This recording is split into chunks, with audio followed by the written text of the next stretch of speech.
Assalamualaikum warahmatullahi wabarakatuh. Salam sejahtera, salam sehat selalu yang saya hormati para guru besar, senior, dan sejawat sekalian. Izinkan saya dalam kesempatan ini untuk menyampaikan visi misi saya sebagai salah satu kandidat ketua terpilih Pengurus Besar Ikatan Dokter Indonesia yang akan maju pada Muktamar ke-31 tahun 2022 mendatang. Tagline yang saya bawa dan selalu saya sampaikan kepada sejawat sekalian adalah bersama membangun ikatan, mengawal hak sehat dan sejahtera. Sebagai sebuah filosofi ikatan, kita tahu ketika ikatan itu diperkuat, maka akan kuatlah tarikan satu sama lain. Namun sewaktu-waktu, ikatan itu bisa longgar atau juga bisa terputus. Maka semangat yang saya bangun hari ini adalah untuk memperkuat ikatan kesejawatan, ikatan profesi di Ikatan Dokter Indonesia.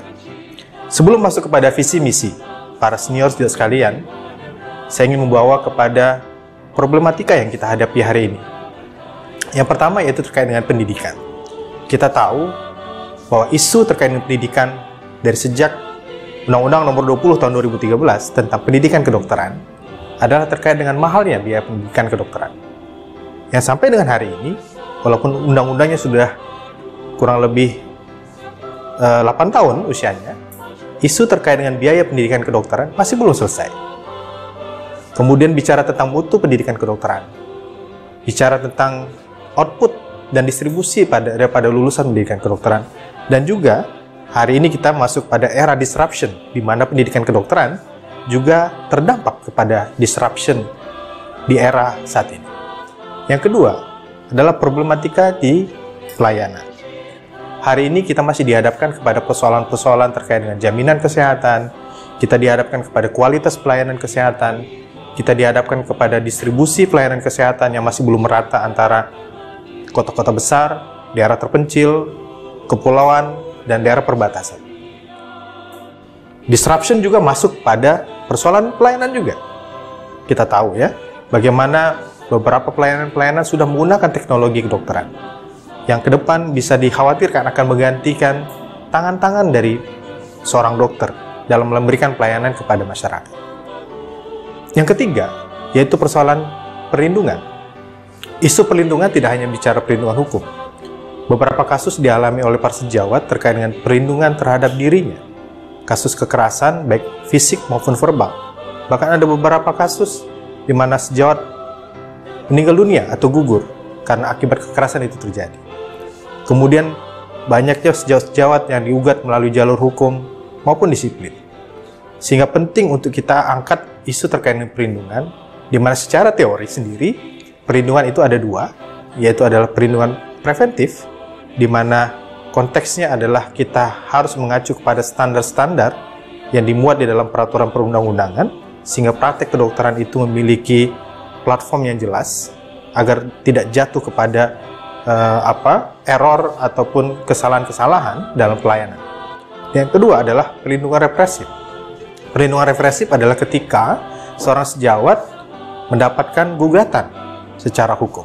Dan ini yang harus kita pertimbangkan. Bagaimana perlindungan represif ini dijalankan baik oleh organisasi profesi.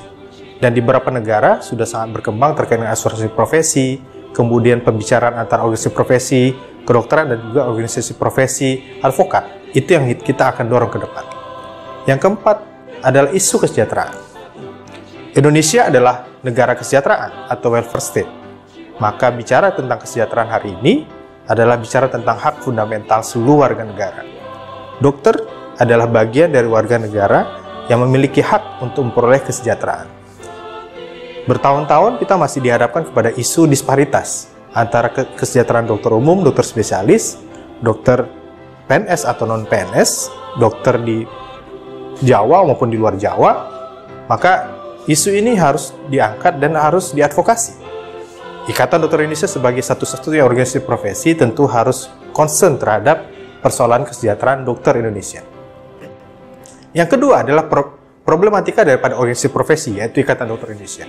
Saya melihat ada 4 problematika mendasar yang selama dari periode ke periode saya melihat problematika ini masih terus terjadi dan masih menjadi sebuah problematika klasik.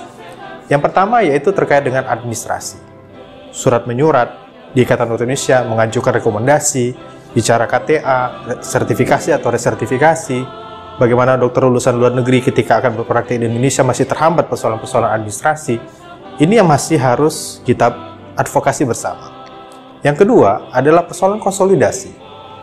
Begitu banyak komponen-komponen di dalam tubuh Ikatan Dokter Indonesia, mulai dari eksekutif yaitu PBID, ID wilayah dan ID cabang, kemudian ada majelis-majelis yang mengkoordinir komponen-komponen di ID yaitu perhimpunan, kolegium, dan juga majelis etik. Ini yang harus dikonsolidasikan. Persoalan-persoalan mendasar dari profesi ini tidak begitu banyak dibahas dengan semangat kekeluargaan dan kesejawatan di dalam tubuh atau rumah besar Ikatan Dokter Indonesia. Yang ketiga, yaitu persoalan advokasi atau peran daripada Ikatan Dokter Indonesia. Kita tahu begitu banyak regulasi-regulasi atau kebijakan-kebijakan yang terkait dengan kesehatan, terkait dengan profesi kedokteran, tidak begitu banyak melibatkan Ikatan Dokter Indonesia.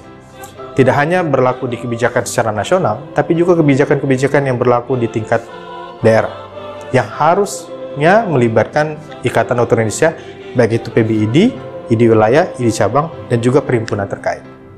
Dan yang keempat adalah persoalan aspirasi. Saya bertemu dengan para sejawat di beberapa wilayah, cabang, yang disampaikan adalah terkait dengan banyak persoalan-persoalan yang dihadapi oleh para sejawat, itu seperti tidak terdengar, seperti sangat sulit untuk disampaikan. Maka kanal-kanal aspirasi ini perlu kita bangun, agar suara-suara dokter Indonesia dari ujung barat sampai ujung timur itu bisa diakomodir, kemudian dicarikan solusinya oleh Ikatan Dokter Indonesia. Dari problematika tersebut, jangan kita lihat sebagai sebuah permasalahan saja. Kita harus melihat problematika sebagai sebuah tantangan-tantangan.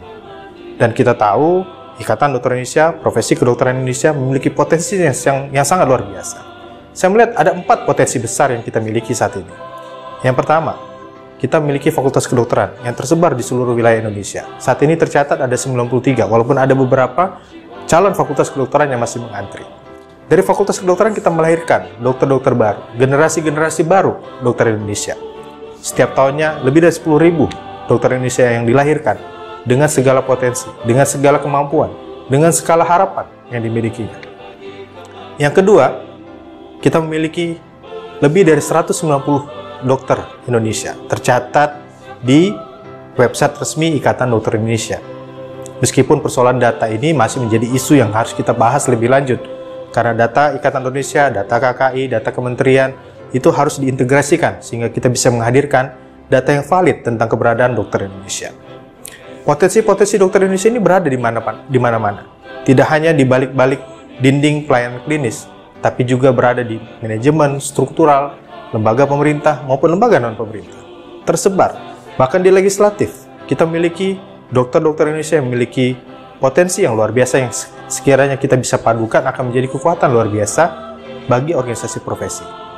Yang ketiga adalah kita memiliki komponen Ikatan Indonesia, mulai dari 33 ID wilayah, kita memiliki 400 lebih ID cabang, kita memiliki 39 perhimpunan, kita memiliki 50 keseminatan, dan kita memiliki 38 kolegium, di mana seluruh komponen ini kalau kita padukan, kita sinergiskan, kita kolaborasikan, akan memiliki kekuatan yang besar untuk mewujudkan tujuan daripada organisasi profesi.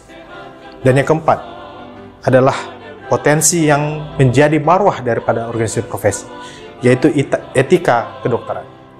Marwah profesi kedokteran ditentukan daripada bagaimana etika kedokteran bisa dijalankan dengan murni oleh seluruh anggotanya, oleh seluruh komponen profesi.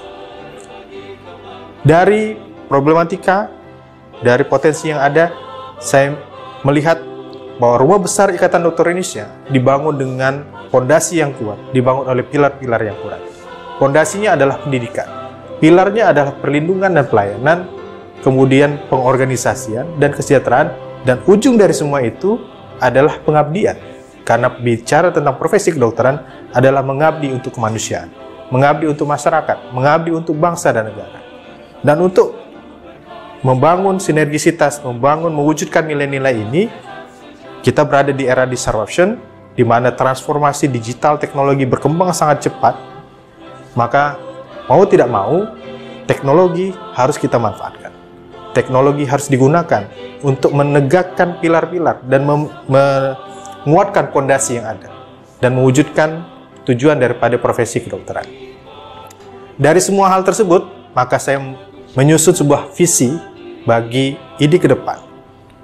Yang tentunya visi ini akan kita sinergiskan dengan kepemimpinan IDI ke depan. Visi saya adalah menuju IDI yang profesional, modern, dan tangguh menghadapi era disrupsi melalui pemanfaatan teknologi dan potensi organisasi untuk menjamin pemenuhan hak-hak anggota IDI dan juga hak semua warga negara. Untuk mewujudkan visi tersebut, maka saya menyusun misi yang saya singkat menjadi 5M, di mana saya jabarkan 5M tersebut sebagai yang pertama, mengelola organisasi secara modern, profesional, accountable, dan terintegrasi dengan memanfaatkan sistem teknologi informasi. M yang kedua, mengkonsolidasikan seluruh komponen profesi, baik di internal maupun eksternal organisasi, untuk memberikan advokasi menyeluruh bagi pemenuhan hak-hak anggota Ikatan Dokter Indonesia. M yang ketiga, memberikan kontribusi positif berdasarkan kajian ilmiah. Karena kita adalah platform organisasi profesi, maka harus berdasarkan kajian ilmiah bagi kemajuan pendidikan, pelayanan, dan perlindungan bagi anggota IDI dalam bentuk sikap maupun kebijakan organisasi. M yang keempat, melibatkan semua komponen organisasi, baik IDI cabang, IDI wilayah, perhimpunan, maupun keseminatan, dalam merumuskan kebijakan-kebijakan strategis. Dan yang terakhir, M yang kelima, membuka ruang aspirasi bagi semua pihak, baik dokter anggota IDI maupun masyarakat, demi kebaikan profesi kedokteran dan IDI sebagai organisasi profesi. Agar visi dan misi ini bisa tercapai, ada tata nilai yang harus kita jaga bersama. Tata nilai ini yang menurut saya akan baik kita jaga untuk mewujudkan visi misi yang tadi saya sampaikan. Mulai dari profesional, kemudian transparan, etik, kompeten, dan inovatif. Protekno sebagai sebuah tata nilai yang harus kita jaga untuk mewujudkan tujuan daripada organisasi profesi di era disrupsi. Mungkin demikian yang bisa saya sampaikan, para senior dan sejawat sekalian. Mudah-mudahan perjuangan ini akan menjadi perjuangan bersama untuk mewujudkan Ikatan Dokter Indonesia dan profesi kedokteran yang lebih baik ke depan. Bersama membangun ikatan.